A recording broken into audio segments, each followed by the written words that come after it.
حدیث پاک میں ہے کہ قیامت کے دن عرش اعظم پر 7 سائے ہوں گے۔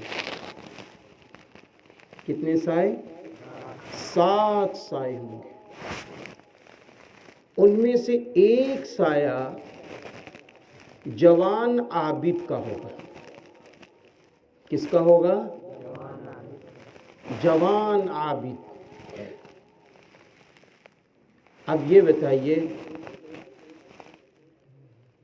میری عمر جوانی سے آخر کی طرف ہے اور ماشاءاللہ اکثر لوگوں کی عمر جوانی کی دہلیز کے قریب ہے۔ ہے نا؟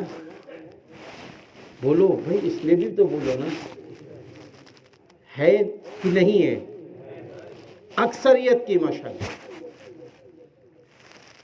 اب اگر میں تیاری کرنا چاہوں کہ میں تیاری کروں کہ عبادت کروں، اللہ کو اور راضی کروں، تو اور کیٹیگری میں تو میرا شمار ہو سکتا ہے کہ کیا معلوم کتنی اللہ کی نافرمانی کے ساتھ جوانی گزری ہو۔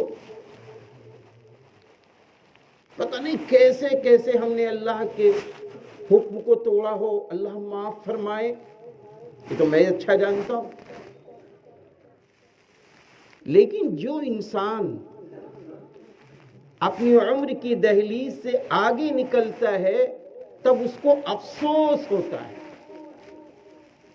افسوس ہوتا ہے۔ جیسے آپ نے دیکھا ہوگا کہ کسی کے باپ بہت سمجھاتے ہیں، میرے لال یہ کر لو، میرے بیٹے یہ کر لو، میری بیٹی یہ کام کر لو، نہیں سمجھ میں آتا، نہیں سمجھ میں آتا۔ لیکن جب باپ کا سایہ سر سے ہٹتا ہے تو سب سمجھ میں آنے لگتا ہے۔ باپ کا سایہ جب سر سے ہٹتا ہے سب سمجھنے میں باتیں آنے لگتی ہیں،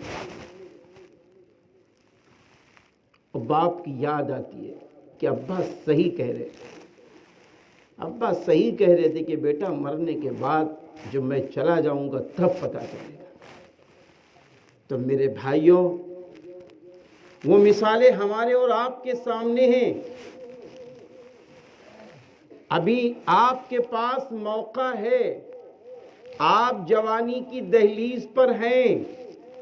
اگر یہ جوانی اللہ کے حکموں کے مطابق گزر گئی، اگر یہ جوانی رسول اللہ صلی اللہ علیہ وسلم کے نقش قدم کے مطابق گزر گئی، اگر یہ جوانی حضرات صحابہ کرام رضی اللہ عنہم اجمعین کی محبت میں گزر گئی، اگر یہ زمانی نیکیوں کو پانے میں گزر گئی، تو یاد رکھنا میرے دوستوں، میرے بچوں، میرے بھائیوں، ہم آپ خوش نصیب ہیں، ہم آپ خوش نصیب ہیں۔ ابھی موقع ہے،